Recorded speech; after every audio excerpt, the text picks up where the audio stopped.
Hopewell and Jacob Ngarivume, they need to be freed because journalism is not a crime.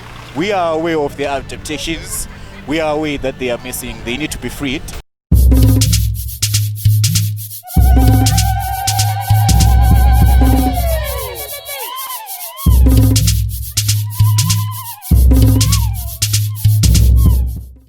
On the 31st of July, Zim GPC News took to the streets of Bulawayo in anticipation of news of protests.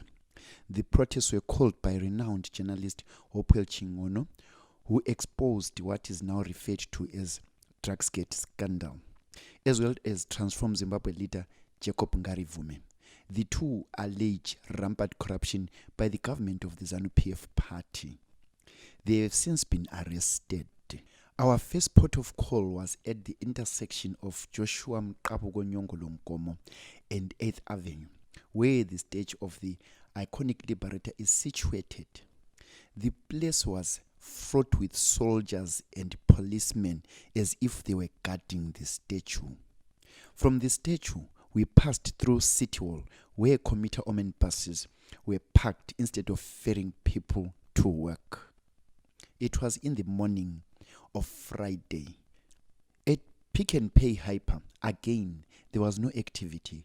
Commuter buses were parked as well, and a few customers were seen doing their daily shopping. The visibility of police in riot gear as well as armed soldiers greeted the news crew at every corner of the CBD. We then proceeded to the western suburbs. From 4th Street in the CBD right up to Mpopoma High School, the news crew passed through 4 checkpoints or roadblocks, all with police and heavily armed soldiers. We visited the MIPF complex, popularly known as Entumbane Complex. We're now at Entumbane Complex. Complex is a vast shopping area for people from Entumbane, Njube, Makandeni. Seemingly, nothing of any protest is happening as people are talking about doing their business. The shopping center is open, several shops are open, as you can see for yourselves. And shoppers are busy about doing their shopping. From Entumbane, we visited Cowdrey Park, where we had an interview with a young man who was an illegal forex dealer. I would want to alert him of something that we learned this week as reporters. Cowdrey Park is in number 1 in the cases of positive COVID people. Did you know that? I am aware, according to the news, that Cowdrey Park is one of the hotspots for COVID-19. But what can the people do? They need to survive, so they come here every day to sell their fruits and vegetables in order to make a living. It's a difficult situation for everyone, but I've observed that the people, they always follow the COVID-19 instructions to wear masks and social distancing and stuff like that. So they need to do what they need to do to survive. Thank you very much. But are you not somehow afraid that Cowdrey Park, as big as it is fast spreading with COVID-19? Well, of course, we are afraid. This is a pandemic that is affecting the whole world. We are, of course, afraid of the spreading of the virus. But we also need to survive. We have families, we have rentals. We don't receive any form of assistance, any surplus from the government that will help our people to stay home more often. So they are out there on the street trying to survive, trying to make that dollar, trying to put food on their table. So which is better, to die of hunger or to die of COVID? We are already in destitution. We are already in shambles as a country. So nothing is better. We all need to survive. Now, today he has been earmarked by some in particular, Hopewell Chingono and Jacob Ngarivume, they had asked this day to be of protest against the alleged corruption of government. Seemingly, here in Cowdrey Park, nothing of that sort is happening. People are moving about with their daily business, and seemingly you two are moving about with your daily business. What can you attribute this to?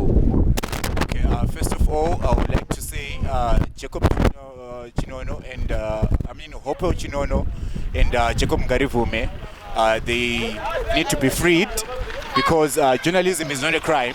We are aware of their adaptations. We are aware that they are missing. They need to be freed. But here in Cowdrey Park, we cannot do the protest. We are afraid of that. We are afraid of the soldiers. We are afraid of the police. They come here on daily basis, urging people to go inside and stay home.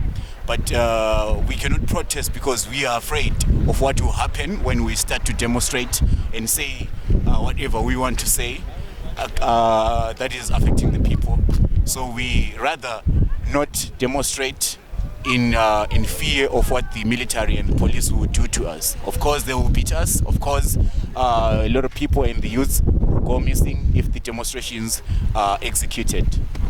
We have been moving around in Cowdrey Park. We haven't seen any soldiers. Only a few police details at TM Hyper. And you are saying police and soldiers come here on a daily basis. How often do they come here? And when they come, what do they say to you? Well, they come in a convoy. You know, those water spraying tanks, the trucks with loaded police and soldiers. They come here every day around the hour of 3 p.m. and 4 p.m.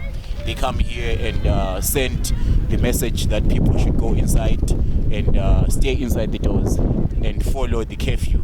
Because we know that there is a curfew from 6 a.m. until 6 p.m. So they come before the hour of 6 and say everyone should get inside. But we don't know if it is for the COVID sake or it is to stop the people from demonstrating. That's why today people are not demonstrating. They are in fear of what is about to happen. They are in fear of what will happen also to them if they go to the street and carry that courage to protest. Thank you very much for this interview. We'll be moving around Cowdrey Park to see what is actually happening. I am Innocent Ngube reporting from Cowdrey Park for Zim GPC News. From Cowdrey Park, we headed for Nkulumane. On the way, we passed through 4 roadblocks as well. At a Sekusile shopping center, we met with a convoy of heavily armed soldiers as well as police trucks. The policewoman in charge at the scene refused to talk to us and referred all questions to Paul Nyati, who is the national spokesperson of the Zimbabwe Republic Police.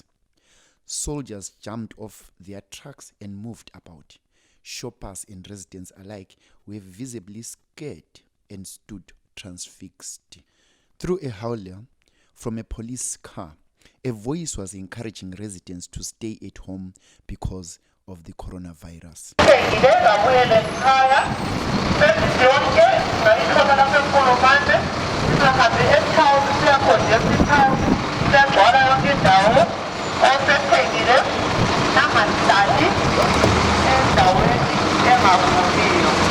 The sight of the convoy of soldiers and policemen heavily armed with baklavas depicted a sight of soldiers going to war. Yet it was in a densely populated area of residents of Bulawayo. Could it be that the sight of heavily armed soldiers and riot police that had been deployed a day before the 31st scared or discouraged would-be protesters? Maybe the tactic of deploying armed forces into the suburbs intimidated the populace. Or there was nothing at all to protest about.